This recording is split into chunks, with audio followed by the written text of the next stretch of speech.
जय हिंद दोस्तों, स्वागत है आपका अपने YouTube चैनल में। तो आज का हम लोग इस वीडियो में क्लास 9th का NCERT बुक सॉल्व करने वाले हैं, जो कि आप लोग को नए अंदाज और नए तरीके से सॉल्व करेंगे 1.1। तो चलिए हम लोग देर किस बात का 1.1 में जितना सारा पहले कॉन्सेप्ट है सभी को हम क्लियर करते, उसके बाद आप लोग को एक एक क्वेश्चन करके हम लोग सॉल्व करते चलेंगे। तो चलिए हम लोग वीडियो में आप लोग बने रहिएगा, ठीक है। तो चलिए हम लोग सबसे पहले आप लोग को पढ़ना है इस चैप्टर में परिमेय संख्या के बारे में, ठीक है। परिमेय संख्या आप लोग बताइएगा कि परिमेय संख्या किसे कहते हैं। आप लोग को पता होगा परिमेय संख्या वैसी संख्या, आप लोग को यदि पता नहीं तो आप लोग लिखते चलिएगा हमारे साथ साथ, ठीक है।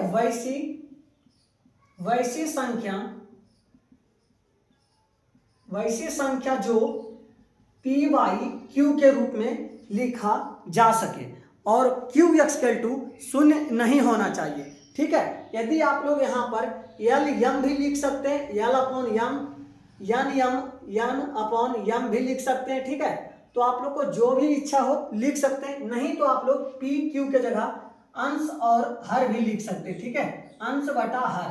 लेकिन यहाँ पे आप लोग को ध्यान रखने का ये बात जरूरी है कि हर जो होता है, हर कभी आपको शून्य नहीं होना चाहिए। हर क्या होता है, हर आपको कभी शून्य नहीं होना चाहिए। यही कॉन्सेप्ट पे आपका फर्स्ट क्वेश्चन है, जो कि आप लोग ध्यान रखिएगा, ठीक है। आई होप आप लोग परिमेय संख्या के बारे में जानकारी हो गया होगा, ठीक है। अब अगला कॉन्सेप्ट पे चलते हैं हम लोग, अपरिमेय संख्या, ठीक है। अपरिमेय संख्या हम लोग किसे कहते हैं बताइएगा। अपरिमेय संख्या किसे कहते हैं तो आप लोग बोलिएगा कि वैसी संख्या, ठीक है, वैसी संख्या जो पी वाई क्यू के रूप में लिखा नहीं जा सके, ठीक है, उससे हम लोग बोलेंगे अपरिमेय संख्या। ध्यान रखिएगा वैसी संख्या क्या जी, तो वैसी संख्या जो P बटा क्यू के रूप में नहीं लिखा जा सके, उसे हम लोग क्या बोलेंगे, तो उसे हम लोग बोलेंगे अपरिमेय संख्या, ठीक है। इसका भी सेम कॉन्सेप्ट है कि जो क्यू एक्सकल टू शून्य नहीं होना चाहिए, मतलब कि आपको हर बराबर जीरो नहीं होना चाहिए, ठीक है। सेम आपका सिर्फ यहाँ पे परिमेय संख्या का आता है कि हम लोग की पी वाई क्यू का कहने का मतलब हम लोग जिस संख्या को बटा में लिख सकते हैं। अब बात करते हैं, दोनों का कॉन्सेप्ट आपको क्लियर हो गया होगा, लेकिन यदि आपसे क्वेश्चन पूछा जाए तो आप लोग फंस सकते हैं यहाँ पे। लेकिन यहाँ पर अब देखिए परिमेय संख्या का उदाहरण पूछा जाए तो आप लोग क्या बोलिएगा कि जैसे 1/2, देखिए 1/2 3, जैसे कि देखिए आप लोग बचपन में भिन्न का जोड़ के बारे में पढ़े होंगे। यदि 3 है तो उसके नीचे हम 1 लिख सकते हैं, तो 3 है तो उसके नीचे हम जब 1 लिख सकते हैं तो ये क्या हो जाएगा, परिमेय संख्या, ठीक है। क्या हो जाएगा, तो परिमेय संख्या हो जाएगा, कोई दिक्कत नहीं होना चाहिए, ठीक है। अब आगे देखते हैं हम लोग, और आगे यदि बात करते हैं हम, जैसे कि यहाँ पर 4, ठीक है, 4 क्या होगा, तो 4 भी आपको परिमेय संख्या होगा। 5 क्या है, तो 5 भी क्या होगा, परिमेय संख्या होगा। यदि आपसे पूछा जाए 2.5 क्या होगा, तो 2.5 क्या होगा, यदि हम पॉइंट को उड़ाते हैं तो कितना हो जाएगा, 10 हो जाएगा। तो 2 पचे 10 और 5 पचे 25, मतलब कि आपका हो जाएगा 5/2। बताइए यहाँ तक क्लियर हो गया होगा आप लोग। अब देखते हैं हम लोग अपरिमेय संख्या। अपरिमेय संख्या जो होती है ये रूट में लिखी जाती है, ठीक है। क्या होती है, तो रूट में लिखी जाती है, और जिसको हम लोग को पता नहीं है, रिपीटेड नंबर भी होता है अपरिमेय संख्या, ठीक है। जैसे कि हम लोग देखते हैं √2 क्या होगा, तो √2 आपको अपरिमेय संख्या होगा। √3 क्या होगा, तो √3 आपको क्या होगा, अपरिमेय संख्या होगा। लेकिन यदि आपसे क्वेश्चन पूछा जाए कि √4 क्या है, तो बताइएगा √4 क्या है, तो √4 का मान हो जाता है 2, ठीक है। √4 का मान क्या हो जाता है, तो 2 हो जाता है।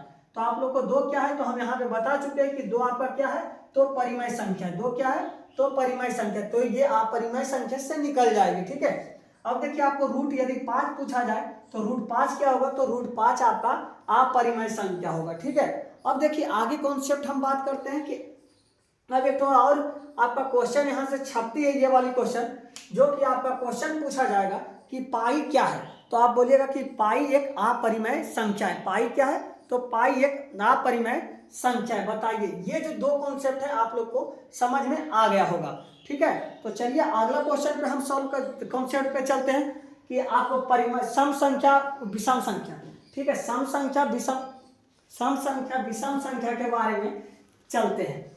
सबसे पहले आप लोग को प्राकृत संख्या के बारे में नॉलेज होगा, ठीक है। प्राकृत संख्या के बारे में और पूर्ण संख्या के बारे में आपको यदि पता है तो तब तो आप लोग को प्रश्नावली 1.1 में कोई दिक्कत नहीं होने वाली, ठीक है। और यदि नहीं भी पता है तो आप लोग दिल थाम के सिर्फ आप लोग वीडियो को कंटिन्यू करते रहिए, आप लोग को कॉन्सेप्ट क्लियर हम करते चलेंगे, ठीक है। चलिए जी, तो हम आगे चलते हैं। आप लोग को सबसे पहला होता है प्राकृत संख्या, ठीक है। प्राकृत संख्या बताइएगा आप लोग, प्राकृत संख्या किसे कहते हैं? आप लोग बताइए प्राकृत संख्या। तो आप लोग बोलिएगा कि गिनती की संख्या को हम लोग क्या बोलते हैं? तो प्राकृत संख्या बोलते हैं। गिनती की संख्या को हम लोग क्या बोलते हैं? तो प्राकृत संख्या कहते हैं। जैसे कि आप लोग को गिनती की संख्या का यदि बोला जाए, गिनती की संख्या को हम लोग बोलते हैं प्राकृत संख्या, ठीक है, प्राकृत संख्या। चलिए जी, अब देखते हैं तो गिनती कहाँ से शुरू होती है? आप लोग बताइएगा गिनती कहाँ से शुरू होता है? तो आप लोग बोलिएगा कि हम तो पता है कि 1 से शुरू होता है, 2, 3, 4, 5, 6, 7, 8, 9 अनडिफाइंड, ठीक है। अब आपका यहाँ से 1 नंबर का क्वेश्चन पूछा जाता है कि आप बताइएगा सबसे बड़ी प्राकृत संख्या क्या होती है? सबसे बड़ी प्राकृत संख्या क्या होती है बताइए? सबसे बड़ी प्राकृत संख्या क्या होती है? तो हमें पता नहीं, लेकिन हम बोल सकते हैं अनडिफाइंड, ठीक है, क्योंकि ये क्वेश्चन का हल नहीं हो सकता है। जैसे कि आपको ये बात भी पता होगा कि कहीं भी आप लोग से पूछा जाए कि गिनती कहाँ तक समाप्त होती है, तो आप क्या बता सकते हैं? तो बोलिएगा जी नहीं, गिनती कहीं भी आपको समाप्त नहीं होती है। अब आपका क्वेश्चन आता है, अगला चलते हैं कि सबसे छोटी, ठीक है, सबसे छोटी प्राकृत संख्या आप लोग क्या बता सकते हैं? सबसे छोटी प्राकृत संख्या क्या आप बता सकते हैं? तो बोलिएगा जी, सबसे छोटी प्राकृत संख्या होती है 1, ठीक है। सबसे छोटी प्राकृत संख्या क्या होती है? 1 होती है, ठीक है। आई होप आप लोग यहाँ तक समझ गए होंगे। अब अगला कॉन्सेप्ट में चलते हैं हम लोग पूर्ण संख्या के बारे में, ठीक है। पूर्ण संख्या के बारे में आपका बताइएगा, पूर्ण संख्या किसे कहते हैं?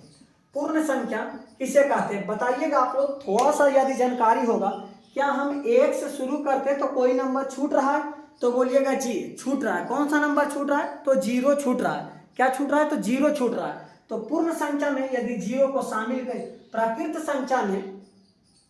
संख्या में यदि 0 को शामिल कर दिया जाए तो क्या हो जाएगा? पूर्ण संख्या हो जाएगी, ठीक है। क्या हो जाएगी? तो पूर्ण संख्या हो जाएगी। तो पूर्ण संख्या कहाँ से शुरू होती है? तो 0, 1, 2, 3, 4, 5, 6 अनडिफाइंड, ठीक है। अब बताइए सेम यहाँ पे कॉन्सेप्ट ये वाला उतारते, सबसे बड़ी, ठीक है, सबसे बड़ी पूर्ण संख्या आप लोग बताइए। सबसे बड़ी पूर्ण संख्या आप लोग बता सकते हैं क्या? तो बोलिएगा जी नहीं, सबसे बड़ी पूर्ण संख्या हम नहीं बता सकते हैं, क्योंकि इसका भी अंत नहीं होती है, ठीक है। तो हम इसे अनडिफाइंड लिख सकते हैं, ठीक है। उसके बाद बताइए सबसे छोटी पूर्ण संख्या बताइएगा। सबसे छोटी पूर्ण संख्या बताइएगा आप लोग। तो बोलिए, तो आप बोलिएगा कि 0। क्या होगा? तो 0 होगा। क्या होगा? 0 होगा। बताइए आप लोग यहाँ तक समझ में आ गया होगा। एक अंतिम कॉन्सेप्ट है ये वाला, उसके बाद हम लोग क्वेश्चन पे चलेंगे, ठीक है। तो चलिए अब आप लोग का एक तो और क्वेश्चन है पूर्णांक संख्या। क्या है जी? तो पूर्णांक संख्या। कौन सा संख्या? तो पूर्णांक संख्या। बताइएगा आप लोग पूर्णांक संख्या किसे कहते हैं? तो आप लोग बोलिएगा कि माइनस से शुरू होता है, मतलब कि प्लस जितना भी नंबर है, ठीक है, सभी का सभी क्या है? तो पूर्णांक संख्या है, ठीक है। प्लस से शुरू होती है और माइनस में भी जा सकती है, ठीक है। प्लस के दुनिया और माइनस के दुनिया को क्या बोलते हैं हम लोग? पूर्णांक संख्या बोलते हैं, ठीक है। जैसे -2 क्या है? तो पूर्णांक संख्या है। लेकिन यही आपका क्वेश्चन पूछा जाए, आपसे क्वेश्चन पूछा जाए कि क्या -2 प्राकृत संख्या हो सकती है या पूर्ण संख्या हो सकती है? तो बोलिएगा जी नहीं, क्योंकि यहाँ पर क्या बोल रहे हैं हम लोग? पूर्णांक संख्या के बारे में चर्चा कर रहे हैं, ठीक है। जैसे कि आप लोग को यहाँ पर शुरू करते हैं प्लस -3, -2, -1, 0, +1, +2, +3, ठीक है। ये सभी क्या है? तो आप लोग बोलिएगा पूर्णांक संख्या के समूह है। क्या है जी? तो पूर्णांक संख्या का समूह है। आई होप आप लोग जितना भी कॉन्सेप्ट समझाए आप लोग समझ गए होंगे। तो चलिए हम अब क्वेश्चन पे चलते हैं, एक एक क्वेश्चन करके सॉल्व करते हैं।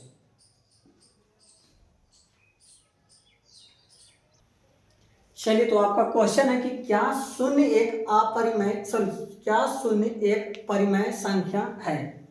क्या इसे आप p/q के रूप में लिख सकते हैं जहां P और Q पूर्णांक है और Q एक्सकल टू शून्य नहीं होना चाहिए। ठीक है, चलिए तो हम आप लोग को बता चुके थे कि परिमेय संख्या का कॉन्सेप्ट और आपको ध्यान भी होगा। ठीक है, तो चलिए हम लोग देखते हैं कि पी वाई क्यू यदि हम लिख सकते हैं जब पी वाई क्यू, तो हम ये बात बोले थे कि क्यू बराबर जीरो नहीं होना चाहिए। हम ये बात नहीं बोले थे कि पी बराबर जीरो ले सकते हैं। ठीक है, ये बात हम बोले थे कि पी बराबर जीरो हम ले सकते हैं। तो देखिए यहाँ पे बोल रहा है कि क्या शून्य एक परिमेय संख्या है, तो हम बताइए, आप ही लोग बताइएगा।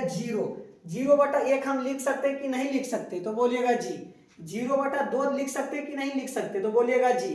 0/3 भी हम लिख सकते हैं, तो ये आप लोग को हो जाएगा, ये परिमेय संख्या है। आप लोग को अब लिखना क्या है, तो बोलिएगा आप लोग को इतना बात लिख देना चुपचाप। ठीक है, कि क्या शून्य एक परिमेय संख्या है, तो बोलिएगा जी हाँ शून्य एक परिमेय संख्या है। उसके बाद आप लोग उदाहरण दे दीजिएगा। ठीक है, कि 0/1, 0/2, 0/3 आप लोग यहाँ तक समझ गए होंगे। अब आपका क्वेश्चन नंबर पहला क्लियर हो गया होगा। चलिए तो क्वेश्चन नंबर 2 पे चलते हैं। ठीक है, यदि आप लोग को क्लियर हो गया होगा तो वीडियो को आप लोग लाइक जरूर कीजिएगा। तो चलिए क्वेश्चन नंबर 2 आप लोग को देखिए, क्वेश्चन नंबर 2 को जो है बहुत सारा इस वीडियो का ये क्वेश्चन का ट्रिक है। ठीक है, जो कि आप लोग को इसका करीब से करीब 3 से 4 ट्रिक है। तो आप लोग देखिए, पहला ट्रिक जो होता है कि यहाँ पर हम 3 और 4 के बीच में 6 परिमेय संख्या बोल रहा है, कितना, तो 6 परिमेय संख्या। तो 3 और यहाँ पर हम 30 बना सकते हैं और इसको 40 बना सकते हैं। पहला कॉन्सेप्ट ये है। ठीक है, पहला कॉन्सेप्ट अब लिख दीजिए आप। 30, 31, 32, 33, 34, 35, 36, ये भी आप लोग को कॉन्सेप्ट लिख सकते हैं। ठीक है, दूसरा कॉन्सेप्ट आपका दूसरा कॉन्सेप्ट हो जाएगा 3.1, 3.2, 3.3, 3.4, 3.5, 3.6, इस तरह से आप लोग भी लिख सकते हैं दूसरा टॉपिक। ठीक है, तीसरा नंबर भी आपका कौन, एक तो फार्मूला पर भी बनता है। यदि आप लोग किताब का आंसर लाना चाहते हैं तब तो आपको फार्मूला पर बनाना पड़ेगा। ठीक है, और यदि आप लोग को पता होना चाहिए कि आपका 3 और 4 का जो के बीच में 6 परिमेय संख्या निकालने के लिए बोल रहा है, तो हम लोग इस तरह से भी निकाल सकते हैं। अब बात आता है कि फार्मूला कौन सा होता है, तो आप लोग बोलिएगा कि फार्मूला जो होता है कि बोलिएगा a plus b minus a वटा n प्लस 1। ठीक है, पहला। उसके बाद यदि आपको जितना भी बोल रहा होगा निकाल सकते हैं। अब देखते हैं दूसरा number, a plus 2 into b minus a वटा n प्लस 1। तीसरा, a plus 3 b minus a वटा n प्लस 1। ये आप लोग को ये फार्मूला होता है। ठीक है, बताइए आप लोग कौन सा नियम पर और यह कौन सा मेथड पे बनाना चाहते हैं। आप लोग को सभी मेथड पे बनाइएगा, आपको 1 नंबर कटने का चांस नहीं बनता है। ठीक है, बताइए। तो आप लोग बोलिएगा कि सबसे इजी तो ये वाला है और ये वाला, लेकिन इस वीडियो यदि आप हमारे चैनल में शामिल हुए हैं और हमारे परिवार में शामिल हुए तो कुछ सबसे ज़्यादा अलग ट्रिक देने वाले। ठीक है, बताइएगा आप लोग। ये हमारा ट्रिक है, 3 और 4 को ऐड करिए। ठीक है, 3 और 4 को ऐड करिए, तो बोलिएगा 3 और 4 को यदि हम ऐड करते हैं तो 7 होता है। ठीक है, 3 और 4 को हम ऐड करते जब तो 7 होता है। अब दोनों को 7 से गुना कर दिए, तो बोलिएगा ठीक है गुना करते हैं। 3 गुने 7 बराबर कितना हो जाएगा, 21 हो जाएगा। और 4 गुने 7 करेंगे तो कितना हो जाएगा, 4 गुने 7 करेंगे जब, तो 4 गुने 7 तो हो जाएगा आपको 28। क्या हो जाएगा जी, तो 28 हो जाएगा। चलिए यहां तक कोई दिक्कत नहीं होने वाला है। ठीक है, अब देखिए हम लोग क्या करेंगे, 21 से 28 तक और सभी में 7 से भाग करते हैं। ठीक है, क्या करते हैं, सभी में 7 से भाग करते हैं। तो यहां लिखते हैं 21/7, 22/7, ठीक है, 23/7, 23/7, 24/7, ठीक है, 25/7, उसके बाद 26/7 और 27/7। गिनिए 1 2 3 4 5 6, हम 7 लिख दिए। आप लोग को बताइए ये वाला कॉन्सेप्ट समझ में आया, तो बोलिएगा कि थोड़ा थोड़ा। ठीक है, तो और यहाँ पे आप लोग को दिख भी नहीं रहा होगा तो ऊपर हम लिखते। ठीक है, यहाँ पे आप लोग को क्वेश्चन नंबर 1 क्लियर हो चुका था। अब देखते हैं क्वेश्चन नंबर 2 यहाँ पे हम लोग लिख सकते हैं। ठीक है, देखिए सबसे पहला हम क्या बताए थे कि 3 गुने 3 + 4 करना है, क्या होगा तो 7 होगा। 3 + 4 करेंगे तो क्या होगा 7 होगा। उसके बाद 7 से हम दोनों में गुना कर देंगे, 3 × 7, 3 × 7 तो क्या हो जाएगा 21 हो जाएगा। और 4 × 7 जब करेंगे तो क्या हो जाएगा तो 28 हो जाएगा। और सभी में जोड़कर कितना लाए थे तो 7, और 7 में भाग कर देना 21 तो 22/7, ठीक है 22/7, 23/7, 24/7 और 25/7, ठीक है 25/7, 26/7, 27/7। देखिए गिनिए 1 2 3 4 5 6, आपको 6 परिमेय संख्या बोल रहा था, 6 परिमेय संख्या हम लोग निकाल चुके हैं। चलिए बताइए यहाँ तक क्वेश्चन नंबर 1, क्वेश्चन नंबर 2 आप लोग को समझ में आ गया होगा, ठीक है। तो चलिए क्वेश्चन नंबर 3 पे हम चलते हैं। क्वेश्चन नंबर 3 भी आप लोग को ये नियम पे बनाना है। हम एक तो आप लोग को बता देते हैं किस तरह से रखना है, उसके बाद आप लोग खुद से रख सकते हैं, ठीक है, नहीं तो आप लोग को वीडियो बहुत ज्यादा लॉन्ग हो जाएगा। अब देखिए आप लोग को इसको मान लेते हैं ए, ठीक है, इसको क्या मान लेते हैं ए, और इसको क्या मान लेते हैं बी, इसको क्या मान लेते हैं बी। तो हमारा जो फार्मूला ये वाला आप लोग उतार चुके होंगे। अब हमारा जो फार्मूला है कि देखिए a + b - a, और n कौन सा होगा तो 5, कितना है तो 5। यदि आपका 7 रहेगा तो 7n हो जाएगा, 8 रहेगा तो 8n हो जाएगा, ठीक है, n बराबर आपको कोई दिक्कत नहीं होना चाहिए। तो देखिए यहाँ पर 3/5